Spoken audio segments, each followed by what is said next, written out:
very important to get adequate knowledge on a career path before going into it.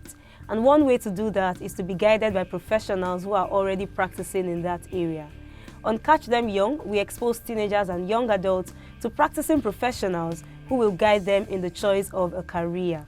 My name is Preisha Bade, and I am delighted to be your host. You are watching Divine TV, where we enrich souls through the gospel of Christ. Today in the studio, I have a graduate of theatre and media arts. She'll be talking to us about her profession, about what she studied. In case you want to study theatre and media arts, you need to know about it before you go into it. Her name is Boluwatife Salako.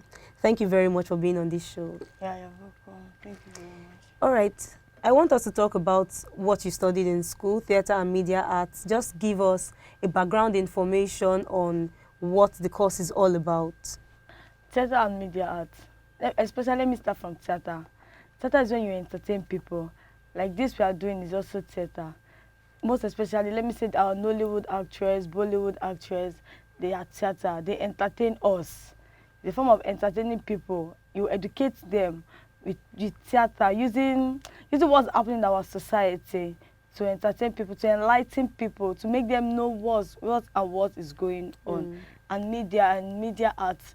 Media arts talk about like our OAP, our on-air personality now. That's media. Okay. This also is media because we are using a media platform to educate people.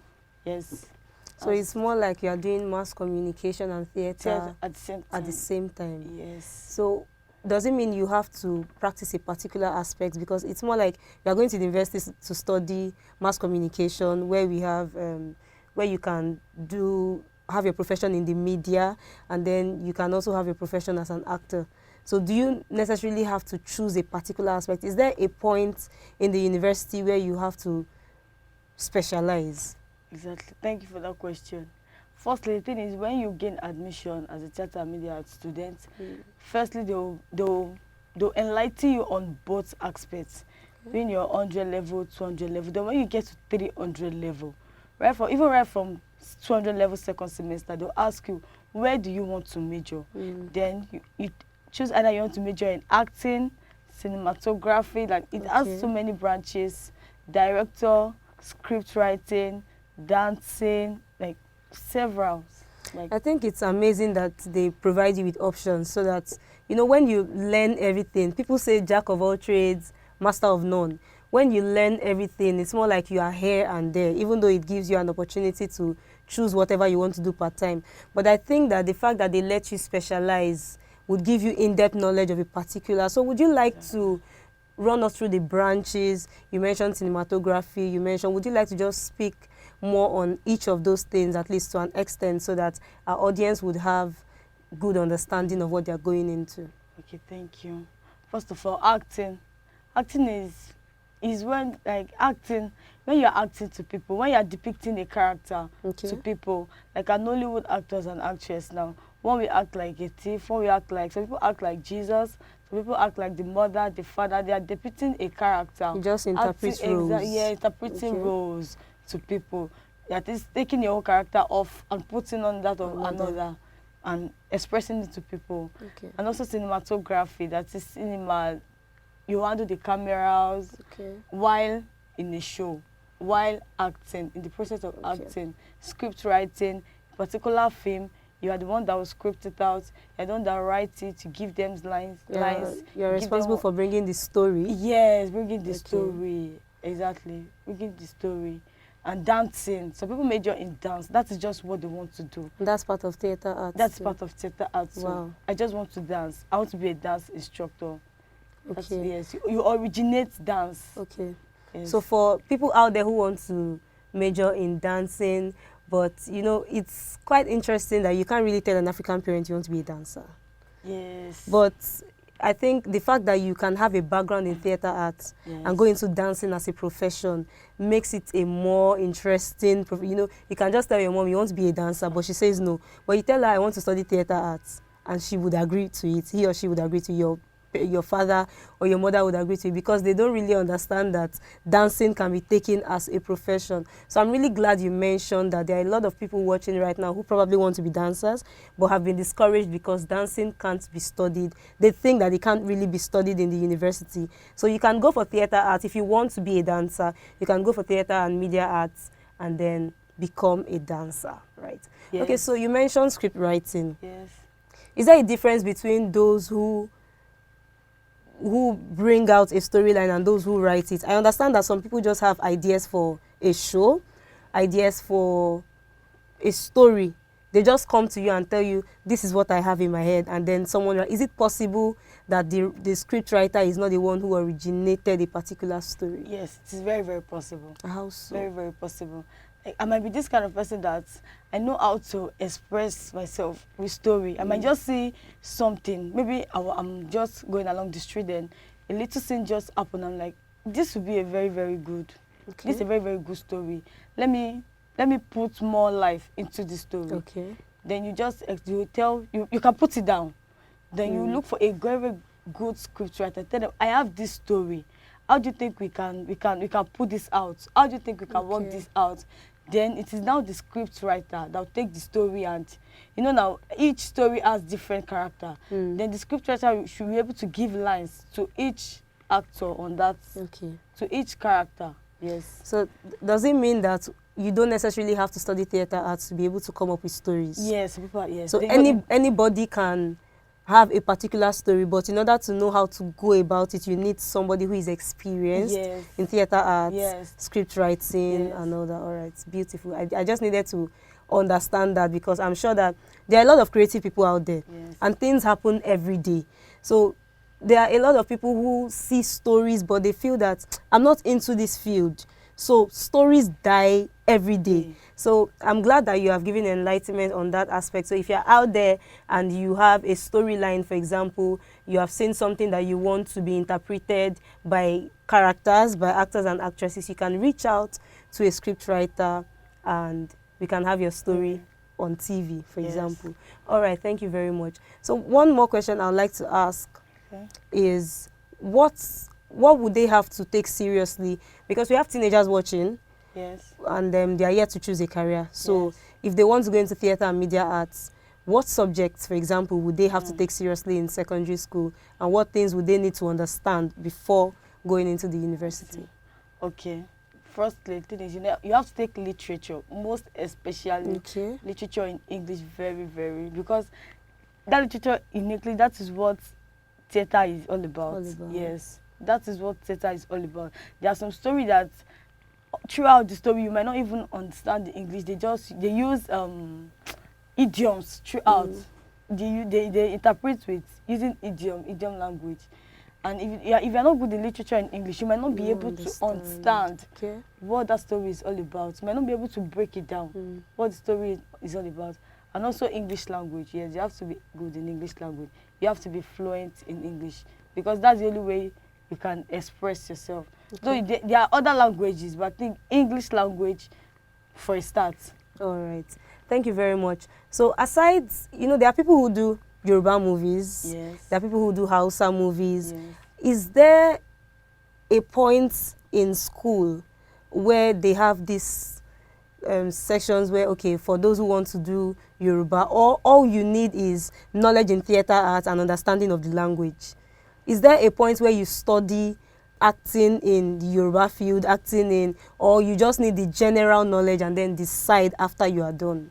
Okay, firstly, the thing is, you don't need to say Yoruba, English. No, the thing is, they teach you acting generally. Okay. Then maybe this semester now we are acting a Yoruba play for our production, for that course. Then the thing is, they'll tell you are playing the role of, it might be an Igbo boy.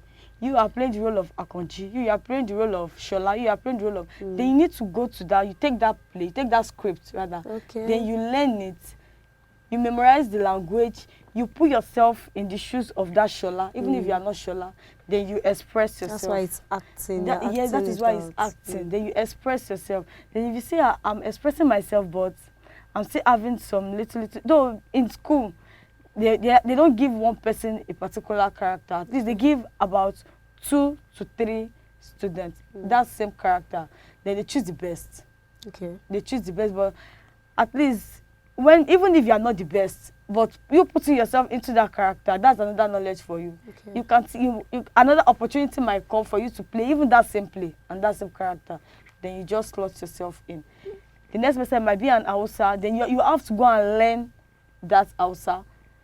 Okay. So basically, you have to be able to, you need to be flexible. Exactly. You need to accept whatever role that you are given. Yes. We're going to talk more on it. I asked that question for a reason. But before then, I would love us to go on a short break. And when we are back, we'll continue with our discuss. Stay with us. Enjoy inspirational, informative, and soul-lifting Christian programs such as Christian Parenting and Homefront, Light After Darkness, Fulfilling the Mandate, Kids and Bible, Movies Review, Shepherd's Spouse, Kingdom Stars, Teens Perspectives, My Next Gospel Event, and lots more on Divine Television.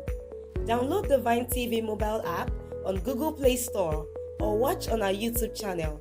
You can also visit www.tvdivine.net. Divine TV, enriching souls through the gospel of Christ. Welcome back. This is still Catch Them Young live on Divine TV. My name is Praise Shogbade and I am still your host.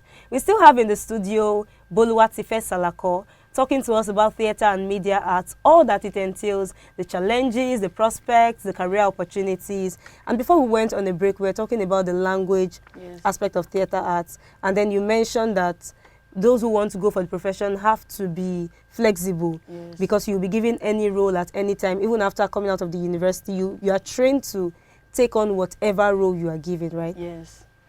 So I asked that question because over time, we've seen actors and actresses come out to lament over the fact that they are being discriminated even in the industry. So I mentioned Yoruba actresses because most of the people that come out to talk about discrimination are Yoruba actresses and actors. They say that in Nollywood, you know, there's this discrimination. They call us Yoruba actresses, whereas we are all, you know, actresses. Yes. And most of these people also act English movies. Yes. So we now see that they say Yoruba movies are not so appreciated. You know, people look down on it because it's more of a language thing. What can you say about that? Do you really think there's discrimination in the industry, first of all? Well, I can't really say there's discrimination in the industry.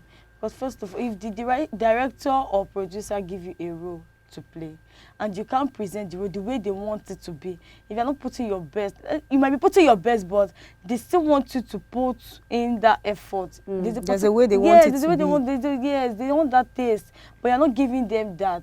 They just look for someone else that can do that.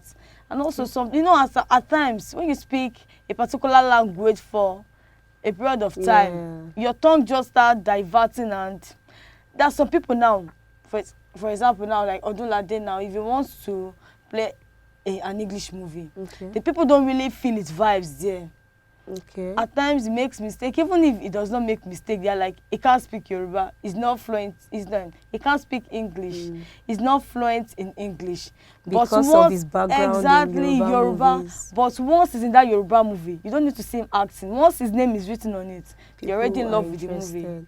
Okay, so it's more about the fact that these people already have long years in a particular aspect of theatre arts. Probably they've been acting a lot of Yoruba movies for about 15, 20 years, and then people don't even expect to see them on English movies at all. So I think that where the discrimination comes from is the fact that they already see you as a Yoruba actor. You've been doing something for a lot of years, many years now. You don't expect them to still think that you can act English movies, if I get you right. So they think that since you've been doing this for so many years, this is where you major. Yes, this is where you major. But you know, like for example, Latif did the Meji. You give him an English movie, he's okay with it. Even Yoruba movie is okay. Even while he's acting a Yoruba play, you still see him spicing it up with English.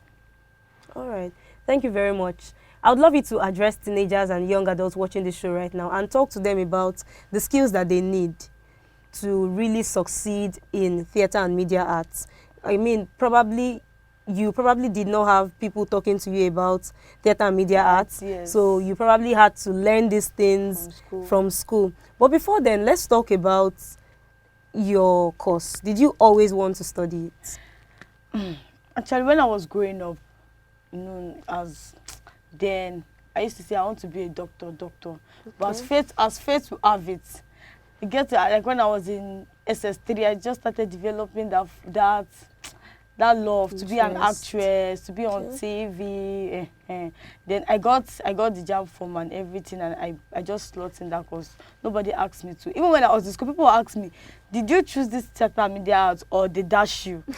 I was like, "They didn't dash me. I chose like that is just that's what I want. Why do you think that people asked you that question if you chose it, or why do you think people asked that? Because they think we do nothing than to dance. Okay. And they don't know it's more broad. So people will even come, they'll tell you physically that you just go and dance, your hair is sure. And they don't know even in that dancing. Yeah, technically. I'm telling you. Wow, thank you very much. So yours was not really a story of my parents wanted me to study theater arts. No, not really. Then my dad was like, theater and media arts, that's not a professional course. You can go for law, you can go for mass comm, you can go for... But my mom supported me. Wow. That's just the thing. So, thank you very much. So we are still on theater and media arts. Now I would want you to address the teenagers and young adults on the skills that they need. What are the things they need to know? What are the skills they need to develop? Sometimes it's best that they understand these things and probably even start developing themselves on it before getting into the higher institutions. Yes. So what are these skills or maybe values that they would need to develop? Okay. First, to the things out there, the major thing first you need is dedication. Let me start from that. You need to be dedicated. Don't just because you are studying theater and media arts. There's people that you go to theater and media, you see them with tattoo, dread. You don't need to be carried away with all those. You can just be yourself. You don't need to say because you're theater and media arts, you have to be rugged. No, you don't have to be. Most schools are like that. Because you're studying theater and media, then they decide to just rugged yourself and look. You don't need to do that. You don't need to. And secondly, you need a very, very good and you need to be outspoken.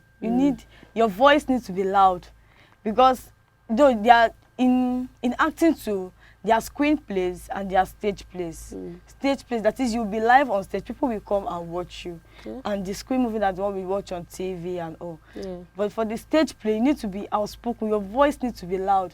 You can be in a hall of about 3,000 people and you are using that same voice. At some points the voice will want to come down, but no, you don't need to. You still keep trying. You will keep expanding the voice. Yes. So okay. Sorry. And secondly, you need to be ready to learn. Yes. You need to anything. Yes. Even if the role they give, though at times our director can be funny, the role you don't want to play, they can give you a role of a lover girl and you don't want to play that role, and as a lover girl, there are some things you need to do, and you're not that kind of person that do such. At times you just tell them, I don't want to. Though it's going to affect in some ways, but at least even if you can't, do something close. Yes. So the man will really put, our lecturer at that time, he will really put eyes on you or something. So do you think it would affect your career if you are coming in as someone who is modest, let me use that word, a modest or a decent person who says, for example, let's be practical, I can't kiss on sets, I can't act certain scenes probably because of religious background, and most times it's just moral standard. Do you think it puts a limitation to your career? Because sometimes when you have to act those scenes, you're not really supporting it. It could be that you want to talk about the fact that these are not things you should do, but you still have to act it. Now, I'm going to give you room to answer that question, but before then, we'll go on a short break, and when we're back, you can have the floor to answer the question. Enjoy inspirational, informative, and soul-lifting Christian programs, such as Christian Parenting and Homefront, Light After Darkness, Fulfilling the Mandate, Kids and Bible, Movies Review, Shepherd's Spouse, Kingdom Stars, Teens Perspectives, My Next Gospel Event, and lots more on Divine Television. Download Divine TV mobile app on Google Play Store or watch on our YouTube channel. You can also visit www.tvdivine.net. Divine TV, enriching souls through the gospel of Christ. Welcome back. This is still Catch Them Young, live on Divine TV, where we enrich souls through the gospel of Christ. My name is Praise Shogbade, and I am still your host on this show. We still have in the studio Boluwatife Salako talking to us about theatre art and all that it entails. So before we went on a break, I asked the question, do you think it puts a limitation to your career if you refuse to take up certain roles? I can say yes. Okay. It says that, for example, the thing is, my advice is just that maybe you didn't slot in the course, and just as fate to have it, you were given that course. If you know you can't continue, it's better to just go for your choice. You don't need to force it, because if you want to force it, it will be you just fight at the end of the day. You are going the wrong way.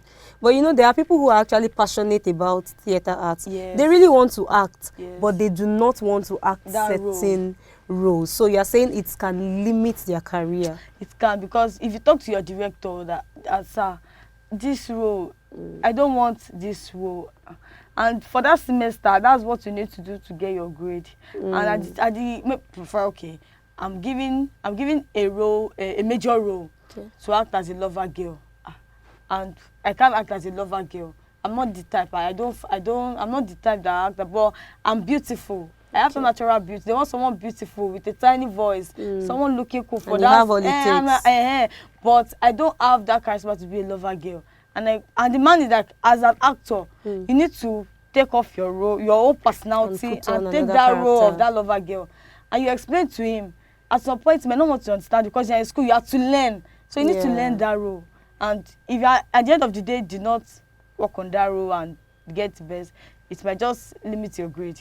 Yes. So it's going to be difficult to even go through the university process before even coming out, because the question was really about people who are out there and they want to practice, but they don't want to practice this aspect. So even in the university, you have to take on certain roles in the practical aspect of theatre and media arts, right? Yes. Okay, so you mentioned on stage acting. Yes. You mentioned TV acting. Yes. So would you like to talk to us briefly about the difference between on stage acting? Is it just about the stage? Is that just the difference? What do you mean by on stage acting? What do you mean by TV acting? There's not really much difference. It's just that stage, like you be live, yes, just like a live performance. Okay. And the screen, you be on TV. You're not acting to the audience directly. Okay. Yes, you are using the process of media. That is the TV, DVD, and all.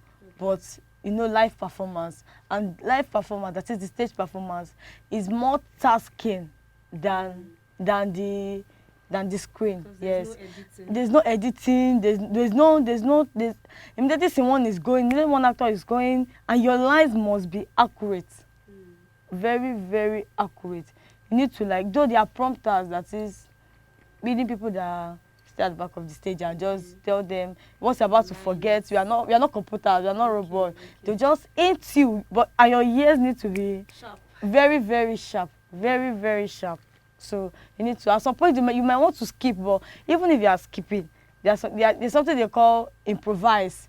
You just do something similar to the line too. Even if you don't improvise, just say something, so that little gap you forgot something won't be blank.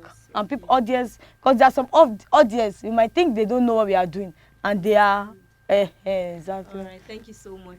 All right, so right now I need you to talk about the challenges that you faced while studying this in the university, in the higher institution. Tell us about the challenges, because I need the teenagers and young adults watching us to understand that they will definitely face challenges. Yes. I don't want us to sugarcoat the profession and say, oh, when you study it, you will dance, you will act, and all those interesting parts. Of course, the challenges are also quite interesting, but just run us through some challenges that you faced. There are so many challenges attached to it. But firstly, if you are not determined to study that course, you won't, because people will, they want to be like, theatre and media arts. Is that one course? You look down exactly. on it. Like, to just, even you, that if you are not strong, you just say, what? So everybody is saying this, let me just go and take my law, JJ, or sociology, JJ, instead of theatre and media. I'll finish now, I'll not be dancing up and down. And they'll be like, I can't study theatre and media. Me, I cannot kiss, me, I can't be wearing all this kind of clothes. So the for discrimination yeah, is the one discrimination, challenge. and most especially, I can say, people look at our actors with, I can say they look at them like, this one, they will tell you she's a married woman, she's still acting this movie, she's still all this kind of thing. So there's discrimination while studying in the university, and there's equally discrimination when you get into the career. Yes, Wow. yes. So the discrimination never ends. I'm telling you. So if you're out there and you don't have the heart to handle discrimination, if you really want to do theatre and media art, you either have to go and get the heart, develop that heart, or leave it. But Yes. I think that when you are passionate about something, Yes, discrimination won't really matter. It may affect you at some point. There may be down times for you because words hurt people. Yes. People don't just, when people say things to you, they affect you. Yes. So people will definitely talk, but I feel that once you are passionate about something, you won't really care about the discrimination. Yes. Okay. Most times I can say, if for example now there are some people that they studied engineering in school, but they just have that passion for dancing. They have that passion, and they notice that I have the skill of writing play now. Let me just slot myself in, and at the end of the day, they just go to acting school. Okay. And from there, fame, they make way, and at the end of the day, they just forget about their engineering and just take that script writing, even directing a movie. Okay. As you get what I'm saying. So there is a way to practice as an actor and actress, as a cinematographer, a Yes. scriptwriter, even if you do not study theatre arts even in if you did not, the yes. university. Even Okay, if you did on not. a final note, I would love you to pitch for your career. Now, what this means is that you tell us what the world would be like without actors. Tell us how important is this particular course to the society? Okay, I can say we are educators. Okay. Yes. At some point, for you to be enlightened about a particular thing, you don't need to read. It's not necessarily about reading. Me doing some kind of, sure, you get what I'm saying, is enough for you to understand what I mean. Interpretation. It's enough for you to understand what I mean. I don't need to talk. I don't need to. I can just do like this. Gestures, okay. Just gestures. He's speaking. He's talking to you. There are some plays that in school they just give you. Don't use your voice. Oh yeah. Just strategize. Just use your body movements. It speaks a lot. Wow. Yeah, So that's yeah. definitely something that they would face Yes, in the we are- university. yes, we It's are not just about educators. talking. You don't need to read and write. You don't need to talk before people can learn. And though some people you talk to, but you still need to spice it up with some theater charisma and make it fun, so it will sink deeper. Wow. Thank you very much for enlightening us on this. It's been an enlightening session with you. I've learned something new. I've learned some new things, a lot of new things from what you've said. And I'm sure that the teenagers and young adults watching us right now have also learned a lot from you. Thank you for Yes. allowing us draw from your stream of knowledge. Okay, we'll be wrapping up the show right now. And I'm sure that if you want to study theatre arts, you have learned a lot from this. And now this can influence your decision. You need to sit back and ask yourself, do I really want to go for theatre arts, or would I go for something else? Now, the reason for this show is that we want you to be exposed to as many professionals as possible in order to influence your decision in choosing a career, especially if you are yet to choose a career path. And then we also expose you to professionals who will tell you how you can move into another profession, their profession, if you are already studying something else. So I'm really, really excited. I'm really excited about this show. Now, this is the final episode for this season, but next season will begin and we will give you more professionals. We'll introduce you to a lot of professionals. Trust me, you haven't seen it all. There are a lot of career out there. There are a lot of professions out there, more than you know. So thank you so much for staying with us on this episode. Thank you so much for doing this with us once again, Ms. Boluwatife Salako. All right, I'll be signing out now on this final episode of Catch Them Young. This is still Divine TV, where we enrich souls through the gospel of Christ. Don't forget that you can reach us on our social media platforms at Divine TV. Also subscribe to our YouTube channel in order to watch more exciting episodes. Do well to also download our mobile app. On Google Play Store, it is Divine TV. Stay tuned for more episodes. Stay tuned for the next season. I'll see you next time.